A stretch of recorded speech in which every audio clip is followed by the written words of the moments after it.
Был ясный и солнечный день в небольшом приморском городе. Наталья, женщина 40 лет, в простой одежде выцвевших джинсах, базовой футболке и старом пиджаке шла по оживленным улочкам. Ее волосы были собраны в небрежный хвост, и на лице не было следов макияжа. Однако в ее взгляде ощущалась уверенность и достоинство. Она остановилась перед элегантным кафе, фасад которого был украшен стеклянными витринами и изысканными колоннами. На фоне ее скромного вида это заведение казалось слишком роскошным. Наталья глубоко вздохнула и шагнула внутрь. Внутри кафе сразу на нее обратили внимание местные посетители.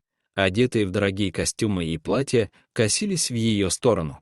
К ней подошел официант, высокий мужчина с высокомерным выражением лица и жесткой осанкой.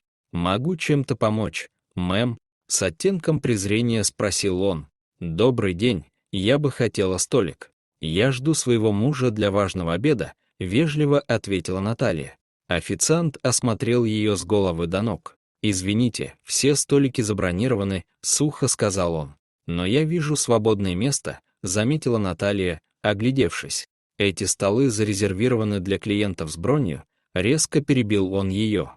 «Наверное, вам стоит искать что-то попроще. Здесь не ваше место». Недалеко от Натальи тихо рассмеялась пара дам, сидящих за соседним столом, поглядывая в ее сторону. Наталья сдержала волну раздражения и сказала: «Мой муж забронировал столик. Вы можете проверить под именем Волков». Официант притворился, что проверяет бронь, но через несколько секунд сообщил: «Ничего не найдено. Как я уже сказал, мест нет». Но он уверял меня, что бронь есть. На этот раз Наталья повысила голос: «Прошу вас покинуть заведение, мэм. Наши клиенты ожидают определенного уровня обслуживания», — холодно произнес официант. Наталья почувствовала, как ее лицо заливает волна стыда, когда все взгляды в ресторане устремились на нее. В этот момент подошел охранник с угрожающим видом. «Хорошо», — сказала она сдержанно, — «я подожду снаружи». Она вышла и села на скамейку, ощущая смесь унижения и гнева. Несколько минут спустя мощный звук двигателя привлек внимание прохожих. Роскошный черный автомобиль остановился у входа. За рулем был Александр Волков, один из самых известных предпринимателей в регионе. Он вышел из машины в безупречном костюме и подошел к Наталье. Обняв ее, он прошептал: «Извини за опоздание, дорогая. Ты готова к нашему юбилейному обеду?» Все взгляды прохожих устремились на пару.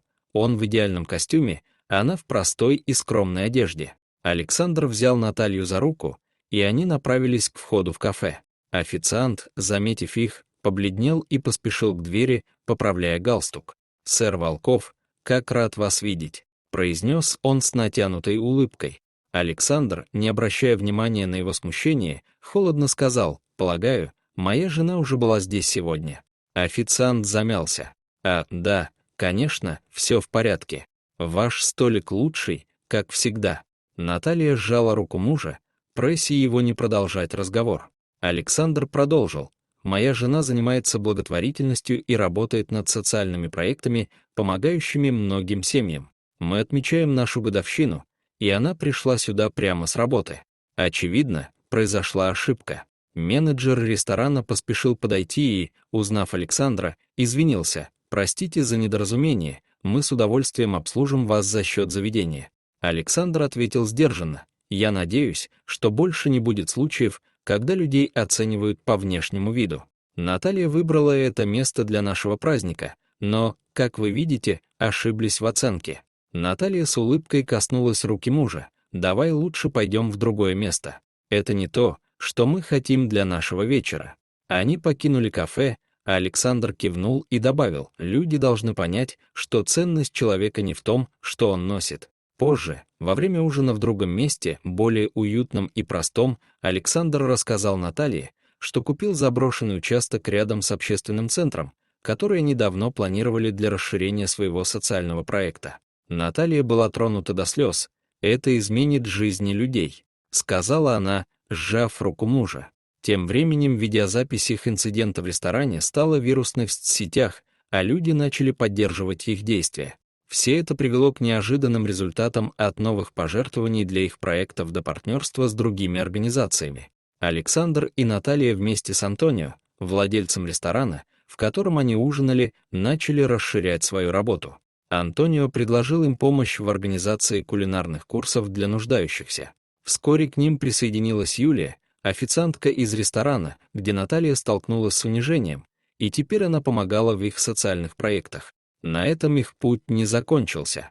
Инцидент привел к большому общественному движению, направленному на борьбу с дискриминацией по внешности. Наталья и Александр смогли обратить внимание на важные проблемы и через свои поступки вдохновили многих на изменения. Дорогие зрители, что вы думаете об этой истории? Расскажите, пожалуйста, в комментариях. А если вам понравилось это видео, то ставьте лайк и подписывайтесь на наш канал. До свидания.